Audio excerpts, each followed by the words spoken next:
The Johnson Wax Program with Fibber McGee and Molly.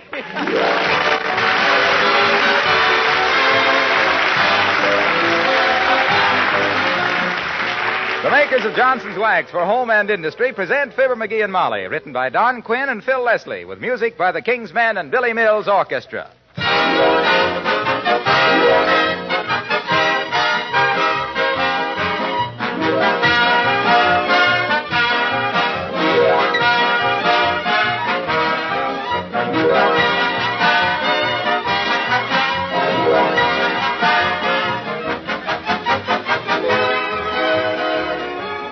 When you bought your linoleum floor coverings, you gave a great deal of attention to their colors and pattern and their quality. You wanted them to be just right for your home, and you hoped they'd last a long time and retain their original beauty. Well, as a matter of fact, good linoleum will last many years, indefinitely if it's properly cared for. But if it's scrubbed continuously, it breaks down and wears out. Well, now, fortunately, the proper way to care for it also saves you work and time. Johnson's self-polishing glow coat is so easy to use. Takes no rubbing or buffing. Shines itself as it dries. It protects the linoleum surface against dirt, moisture, and wear. Keeps original colors bright. Regular use of glow coat makes linoleum last 6 to 10 times longer. No matter how old your linoleum now is, it'll pay you to protect it with self-polishing glow coat. And when you put down new linoleum, be sure to give it glow coat protection from the first day.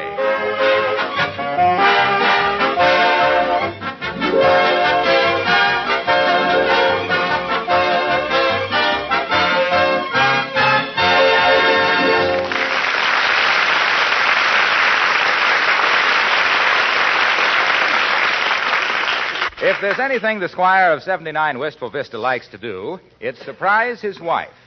And if there's anything that gives his wife cold chills, it's her husband's surprises. Get a load of him now, coming in the front door with a bag full of mushrooms he picked in the woods. As we meet, Fibber McGee and Molly.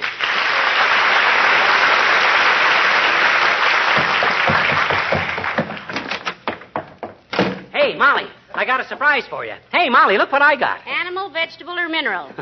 I'll give you a hint. What do you like with steak, kiddo? Piled way up high on top of it like this. Mashed potatoes. Oh, no. McGee, now, if you brought home a paper bag full of mashed potatoes now. You're just not used to high-class eating, Molly. Here, look. My goodness, mushrooms. Yep. Make a dinner fit for a king. And you're looking at His Majesty Fibber the First. They're beauties, ain't they? Lovely, but they're certainly dirty. Huh?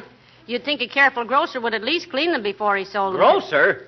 No grocer ever laid a mitt on one of these. I picked them myself. You pick... You betcha. You remember Nat Wolf? Yes? Well, I picked these mushrooms in that little patch of woods across the river from where the brewery is that Nat's uncle owns a half interest in it. Yes, but dearie... My gosh, since this warm spell set in, they're popping up all over the place. And nobody picking them. Had the place all exclusive to myself with nobody else there. You don't suppose that's because other people might be afraid they were toadstools, do you? Toadstools? That's ridiculous. If they'd have been toadstools, I wouldn't have picked them, would I? That was my question. Boy, don't they look good. I've had my puss puckered up for a mess of mushrooms ever since for I don't know how long ago. And these are the best kind, too. Little button mushrooms. Yeah, that's the kind of a button you ring for an ambulance with. You're not actually planning on eating those things. Not eating them? Why, certainly we're going to eat them. Steak and mushrooms. That's the menu for tonight. Why, you love steak and mushrooms. Look, dearie, I'm not easily frightened, but I don't want any mushrooms picked by amateurs. What? I'd just as soon skip rope with a high-tension wire during an electrical storm. Oh, now you're just being... Hello, Mrs. McGee. Hello, Mr. McGee. Hello, Alice. I didn't know you were home. Hi, Alice. I just got home. Were there any phone calls for me or anything? Just one, Alice. Sergeant Carling called. Oh, yes, Cliffy Carling. He's the one that's in the camouflage corps. Oh, I remember that guy. He used to stand out on the lawn disguised as a tree. Never knew whether to shake hands with him or prune him. Yeah, but you cured him of that when you started to carve Fibber Loves Molly on his stomach. Yeah. Where is he now, Alice? Well, I don't know, but he said he was sending me a boomerang. A what? A boomerang. That's one of those sticks you can hit yourself in the head with if you throw it far enough. Oh, he must be in Australia. Well, I think so. Anyway, he says he sees a lot of those birds that think they're alone when they stick their heads in the sand. Oh, what do they call them? Isolationists. Hey, Alice, don't make any plans for dinner. We're having steak and mushrooms. Steak and mushrooms? Oh, jeepers. Yep. I love mushrooms, Mr. McGee. I was going to a chop suey place, but now you couldn't get me out of here with a 10-ton truck driven by Van Johnson. Tell Mr. Johnson to stop for me and honk twice. This is really going to be a treat, Alice. I picked the mushrooms myself. Well, I simply What? He picked the mushrooms himself, Alice. He can tell a mushroom from a toadstool from a mile away, and I wish he had. But don't people get sick from... isn't picking mushrooms in the woods sort of dangerous? Oh, sure it is. Liable to get pneumonia walking around on the wet grass. I always wear my overshoes. Oh, no, I'm glad one person around here appreciates the finer things to eat, Alice. Mrs. McGee doesn't think she wants any mushrooms. Mrs. McGee gets cold chills up and down her girdle at the very thought. Okay. I guess Alice and I can eat all of them. Hey, Alice, we'll have us a feast. Oh, gee, I just happened to think, Mr. McGee, I promised Monty Fraser I'd go out with him tonight for dinner. I forgot this was Wednesday. But this is just Tuesday. Oh, I mean Tuesday. Anyway, I thought it was, jeepers, I better run up and get into my mink-dyed rabbit. I'm terribly disappointed, Mr. McGee. I love mushrooms, but, see you both later, I hope.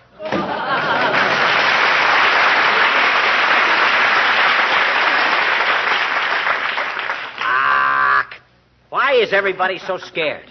Anybody think I didn't know a real mushroom when I saw it? Well, tell anybody to move over and make room for me. Well, I don't care what anybody else has for dinner. I'm having steak and mushrooms. And I'll get somebody to eat them with me, too. Hand me the phone. Here. Thanks. Hello, operator. Give me Dr. Gamble's office at the north end of Mert. Is that you? Oh, dear. How's every little thing, Mert? Tis, What say, Mert? Your old man?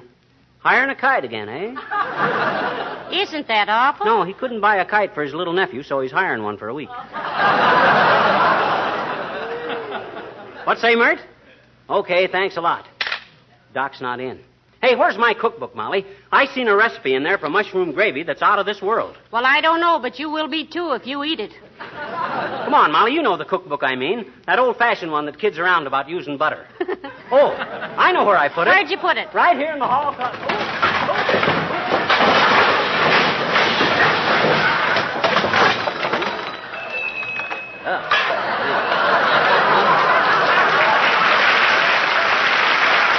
Gotta straighten out that closet one of these days.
Must be here somewhere in this.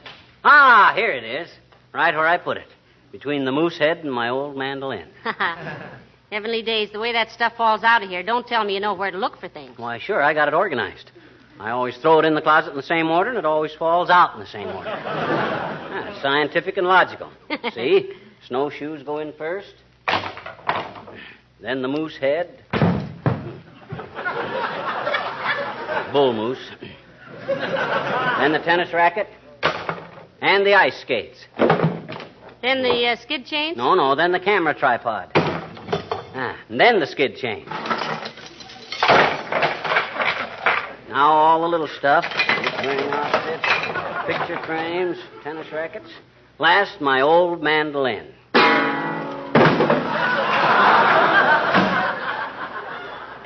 Well, that takes you. Hey, where's my cookbook? Back in the closet between the moose head and the mandolin. What? You mean I threw it back in the... Oh, well. Beulah's probably got a good recipe for mushrooms anyway. Hey, Beulah. Oh, Beulah. Somebody bawl for Beulah?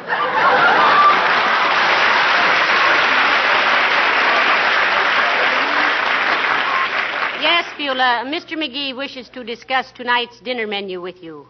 It's a sort of a culinary last will and testament. Last who and whichment, ma'am? Skip it, Beulah. Look, we're going to have steak and mushrooms for dinner tonight. Can you handle an assignment like that, Beulah? Miss McGee, ma'am, this is equivalent to asking Mr. Kaiser, can he build a rowboat? Mushrooms is one of the fondest things I am of cooking. I got me a prescription for mushroom gravy I've been just itching to try out. Well, you can scratch now. I can scratch now. My, he start right off. I was fixing to cook some grease for dinner tonight, but I can hold him till tomorrow. You were going to fix what for tonight? Some grease. Grease? What kind of grease? Just plain little old grease. Huh? Mr. Toop sent him over. Been in deep freeze since he went hunting last fall. Oh, you mean grouse. Well, there's two of them, ma'am.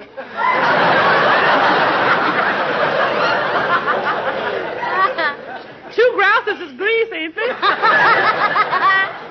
No, Beulah. The plural is the same as the singular, like fish. Yes, I sure do. Particular catfish, but I better get down to the grocery and get the stuff, sir. You know, I like to select the mushrooms myself. Oh, just get a steak, Beulah. Mr. McGee already has the mushrooms.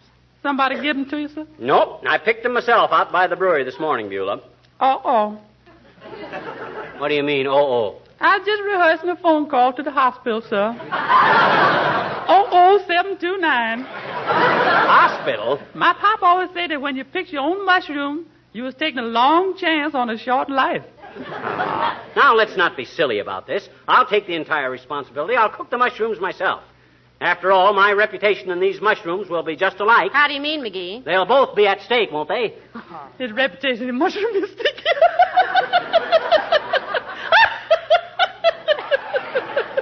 Love that man.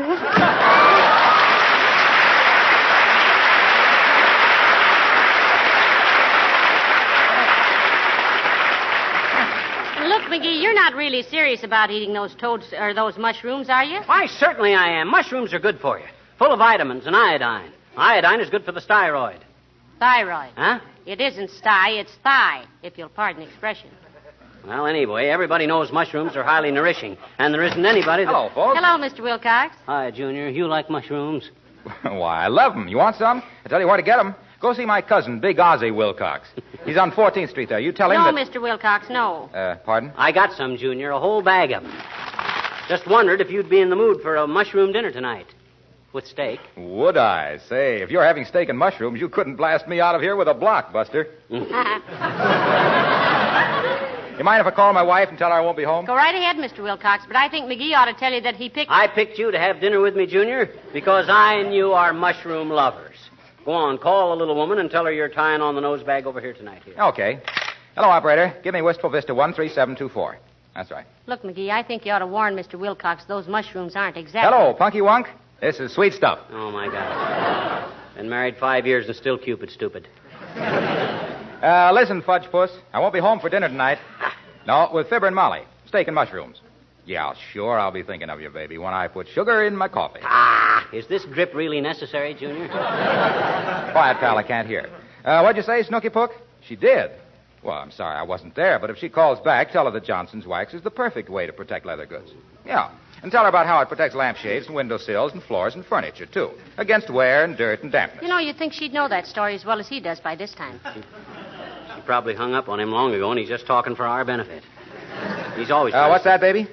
Oh, sure, Johnson's wax saves hours of housework because it makes surfaces so much easier to keep clean. Well, tell her I'll send her a folder from the office. Okay, Lamb Chop. Huh? Oh, wait a minute. I'll find out. What time are you having dinner, Molly? Well, about 6:30, Mr. Wilcox. McGee is cooking it himself, so it'll probably be a little later than usual. Yeah, nobody else will have anything to do with these mushrooms, Junior, in spite of the fact I picked them myself. You picked them yourself. Hello, Angel Puss. I've changed my mind. I'll be home for dinner. Yeah, bye now. Gee, I'm sorry, folks. I just remembered I've got to sit up with a sick friend tonight. Who? You. So long now.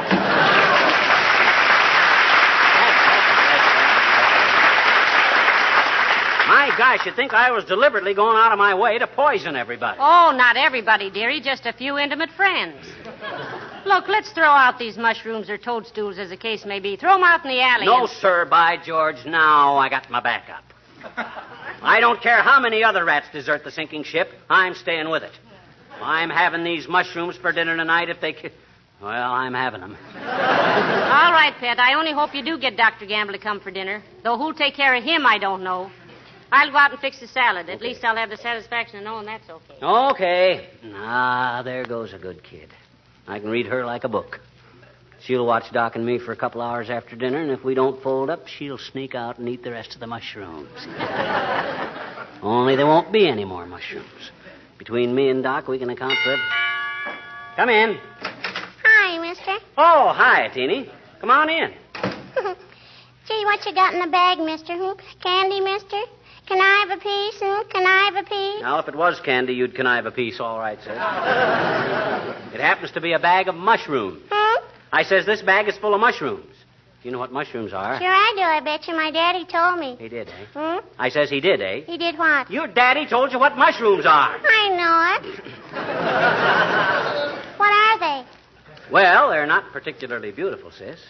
They look like the buttons off your Uncle Elmer's old overcoat. But properly cooked, they make old ladies leap up and kiss the busboy. Here, take a look. Oh, Jiminy, toadstools. They are not toadstools. They're mushrooms. And there's a lots of difference. What is the difference, mister? You mean you never heard about the origin of mushrooms and toadstools, sis? No. Well, sir, it's a fascinating little hunk of natural history, sis. Oh? Recline in that rocker and rest your rompers while I give you the lowdown. Okay, mister. Gee, you haven't told me a story for a long time. Well, this is a doozer, sis. Once upon a time... I've heard it. You haven't heard this one. I'm ad-libbing. Skip it. Okay. Once upon a time, there was a great forest that was full of little people. You know about the little people? Sure I do, I bet you. I'm one of them. I mean little people like elves and pixies and leprechauns and fairies. Oh? Well, sir, half of these little people were bad little people, and half of them were good little people. Gee. Yes, sir. The good little people were always happy, swimming in the buttercups after the rain, eating honey out of the flowers, listening to Jack in the Pulpit on Sundays and everything. But the bad little people were always snarling and nasty to each other and to the good little people. Oh? Well, even good people won't stand being pushed around too much. So one day they had a terrible battle there in the woods. Oh, they were throwing acorns, beating the bajunior out of each other with twigs, throwing each other into gopher holes, and just generally raising Cain. Oh? And finally, the king of the forest heard the ruckus and told him to break it up, quit the quarreling. But the bad little people wouldn't, and the good little people couldn't. And that made the king angry. And he waved his magic wand, and boom! The good little people were turned into mushrooms, and the bad little people were turned into toadstools. That's why toadstools are so poisonous and mushrooms are so good. See? Gee, that's a wonderful story, mister. I thought it was pretty good myself. I can hardly wait to tell my teacher. I bet you it'll revise her entire schedule of nature study, I bet you. Huh? What do you mean? You know what? She's still laboring under the delusion that mushrooms and toadstools are a clammy fungus growth that live parasitically upon decaying vegetable matter and are produced from thread-like spores disseminated by the wind and grazing animals. Just wait till I tell her that the lack of chlorophyll has little or nothing to do with their development.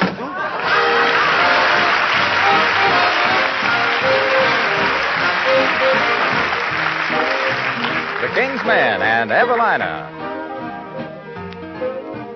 Evelina, sweet Evelina, won't you come out, come out? Hey, psst, can't you hear me, Evelina? Won't you ever take a shine to that moon? Evelina, ain't you bothered by the bobolink's tune? Tell me how long you're gonna keep delaying the day. Don't you reckon it's wrong, trifling with April this way? Evelina, won't you pay a little mind to me soon? Evelina, are you going to keep me fretting till June? Wake up, the old earth is fair and fine. But what's the use of smelling watermelon, clinging to another fella's vine? So Evelina, won't you roll off that vine and be mine? Nothing could be finer than to have my Evelina. Wake up, wake up, wake up. Let's be doing. How the time's a wasting, there is joy we could be tasting. Break it up, Evelina. Let's be a wooing. Evelina, won't you ever take a shine to that moon? Evelina, won't you pay a little mind to me soon? What's the use of smelling sweet watermelon, clinging to another fella's vine? Evelina, won't you roll off that vine, be mine?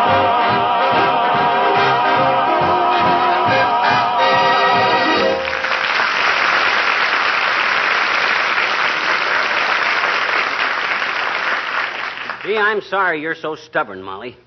You're just doing yourself out of a wonderful steak and mushroom dinner. Boy, when you see Doc Gamble and me turn into them mushrooms... Oh, Dr. Gamble, did you finally get him? Oh, sure, didn't I tell you? Oh, I got him. The minute I said steak and mushrooms over the phone, he let out a holler, and you could hear him knocking patients right and left, trying to get out of his office. How's Beulah coming with the steak? Oh, it looks beautiful, but I'm afraid I'm not going to enjoy it much.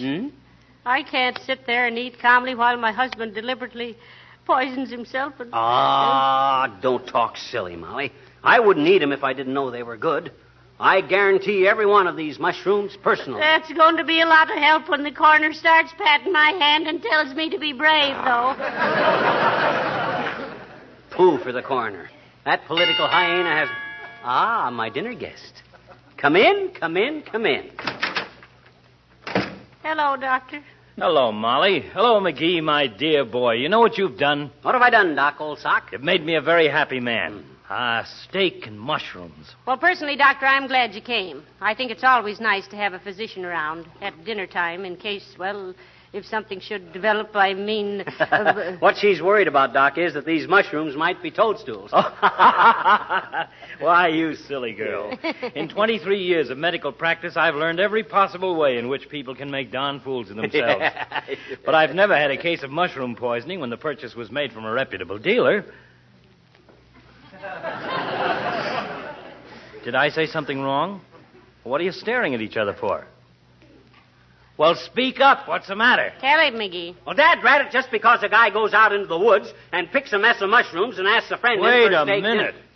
You picked your own mushrooms? Yes, I did. Why, you murderous little maverick? What? You combination of Jack the Ripper, Lucrezia Borgia, Jekyll and Hyde, and baby-faced Nelson? You perjuring little poisoner? On the other hand, Doctor, they might... On the other hand, brass knuckles.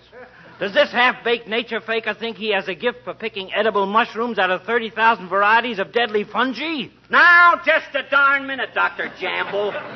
You don't eat a thing... Neither do you, you ignorant ninny. Well, you got a lot of moxie inviting me over here for a, quote, mushroom, unquote, dinner. Couldn't you kill me off some easy way? Attach a bomb to my self-starter, push me off a cliff, even stab me. But toadstools... Gad. Yes, but Doctor, maybe... If you just let me explain... You're Doc, lucky you're not explaining this to the district attorney, you bloated little bluebeard. If I only... Say, look, you're serving the steak and mushrooms separately? Oh, yes, Doctor. I'm going to have some steak myself. Yeah, I thought it might be better Yes, if it I might kept... be better if I stayed, yes. I think so, too. I'm starved for a steak, and I'll be handy when little stupid here starts to fold up. Excuse me a minute. Hey, where are you going, Doc? Out to the car to get my satchel. Huh? I want to have everything ready when you start screaming and turning blue. Well, I'll go see about the salad. I'll run over to the drugstore and get some cigars. We'll be ready.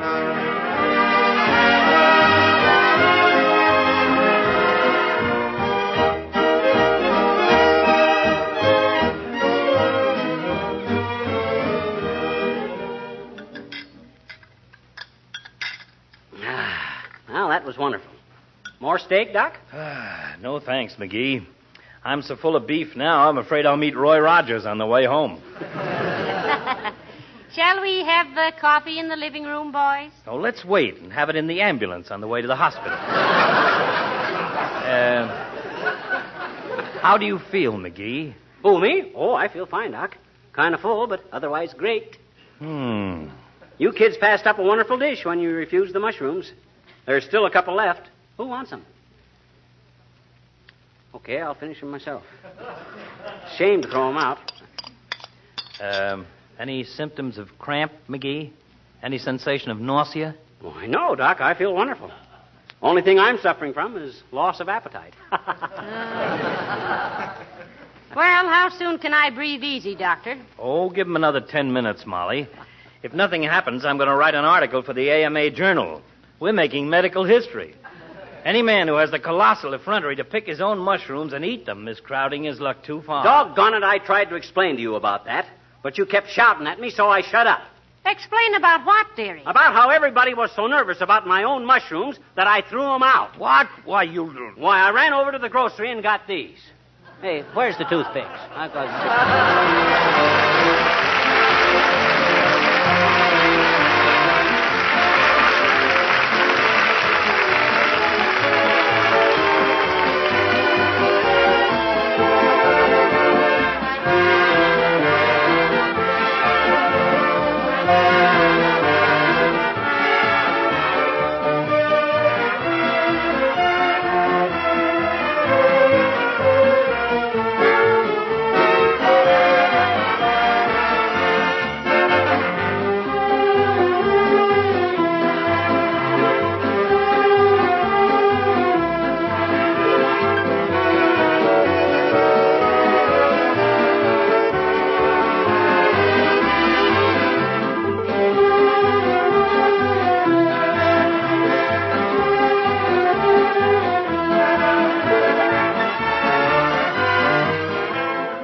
About this time of the year, we always get very enthusiastic letters from snow shovelers, from people who have discovered a simple way of making this winter chore easier.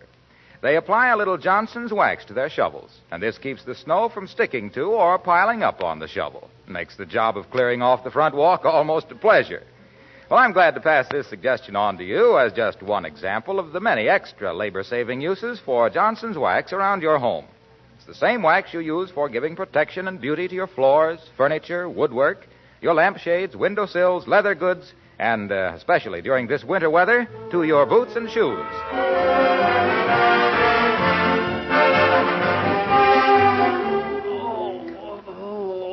Oh, I feel terrible. Am I going to live, Doc? Am I going to live? Yes, my boy. It's a cosmic injustice, but you'll live to make a pig of yourself many more times. Give him 2 more of these pills in an hour, Molly. No. Was it the mushrooms, Doctor? It was indeed. Not the quality, but the quantity. Just remember this, McGee. More people die from a fork in the mouth than from a knife in the back. Good night. Oh, good night. Good night, all.